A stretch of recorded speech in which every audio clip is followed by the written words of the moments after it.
La parole fut adressée à Jérémie sur tout le peuple de Juda, la 4e année de Joachim, fils de Josias, roi de Juda. C'était la première année de Nebuchadnezzar, roi de Babylone, parole que Jérémie prononça devant tout le peuple de Juda et devant tous les habitants de Jérusalem. Mais vous ne m'avez pas écouté, déclare le Seigneur. Au contraire, vous m'avez mis en colère en vous fabriquant des statues de faux dieux qui font votre malheur. Le Seigneur dit, le pays entier deviendra un tas de ruines, un lieu horrible pendant beaucoup des années. Nebuchadnezzar emmène en exil les habitants de Jérusalem, tous les chefs et tous les officiers de l'armée, c'est-à-dire 10 000 personnes.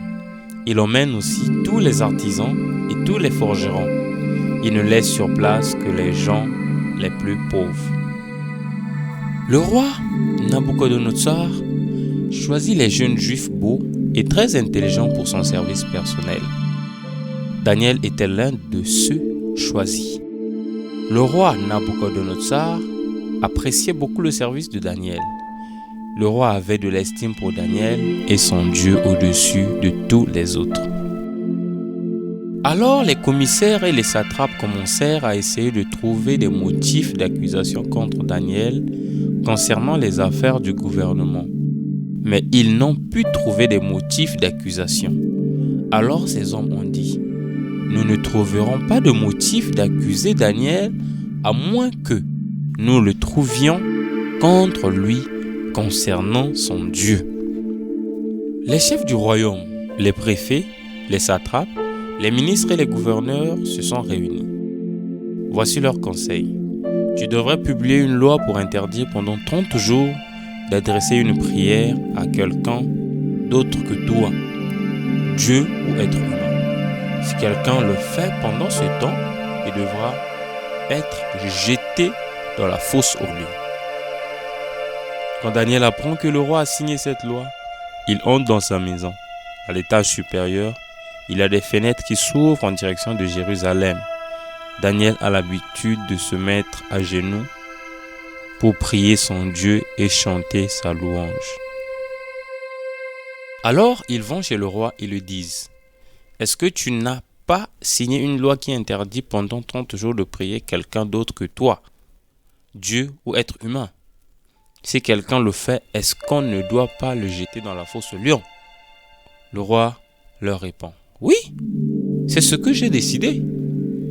Et chez les Médès et les Pérès, la loi ne change pas. » Les ennemis de Daniel disent, « Pourtant, notre roi, un exilé de Juda, Daniel, ne montre aucun respect pour toi, ni pour l'interdiction que tu as signée.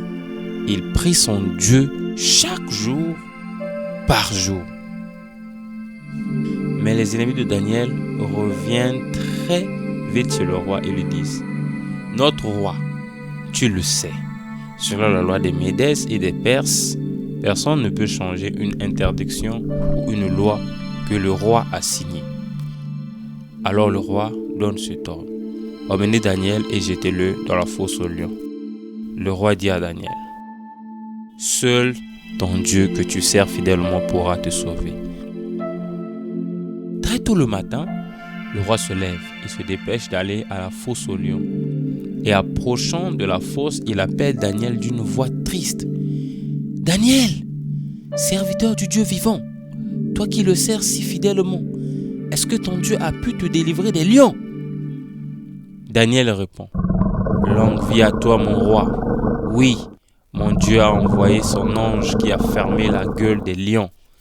Ceux-ci ne m'ont fait aucun mal. En effet, Dieu m'a jugé innocent et envers toi mon roi, je n'ai commis aucune faute non plus. » Le roi est plein de joie et il donne l'ordre de faire sortir Daniel de la fosse. Dès que Daniel est sorti, les gens constatent qu'il n'est blessé nulle part parce qu'il a cru en son Dieu. Puis le roi donne l'ordre d'arrêter les hommes qui ont dénoncé Daniel. Il les fait jeter dans la fosse aux lions avec leurs femmes et leurs enfants. Les lions les attaquent et écrasent tous leurs os avant qu'ils touchent le fond. fond de la fosse.